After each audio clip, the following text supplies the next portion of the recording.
തന്റെ അവയവങ്ങൾ 4 പേർക്ക് പങ്കുവച്ച് പയ്യാവൂർ തിരൂരിലെ അയോണ മോൻസൺ വിടവാങ്ങി.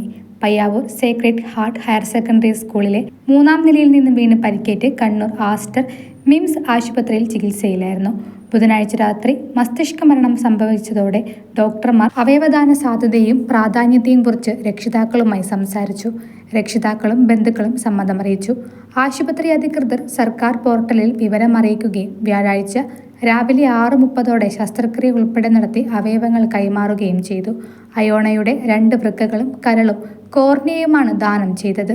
ഒരു വൃക്ക തിരുവനന്തപുരം മെഡിക്കൽ കോളേജ് ആശുപത്രിയിലും 2ാമത്തെ വൃക്ക കോഴിക്കോട് മിംസ് ആശുപത്രിയിലും കരൾ കോഴിക്കോട്ടെ മൈത്ര ആശുപത്രിയിലുമാണ് കൈമാറിയത്. പോലീസിന്റെ സഹായത്തോടെ ഗ്രീൻ കോറിഡോർ ഒരുക്കിയാണ് അവയവം റോഡ് മാർഗം വേഗത്തിലെത്തിച്ചത്. കേസോട്ടയാണ് പ്രവർത്തനങ്ങൾ ഏകോപിപ്പിച്ചത്.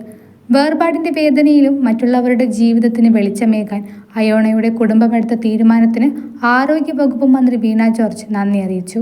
കൂടുതൽ ആരോഗ്യ വാർത്തകൾക്കായി ഡോക്ടർ ലൈവ് TV സബ്സ്ക്രൈബ് ചെയ്യുക. Stay healthy.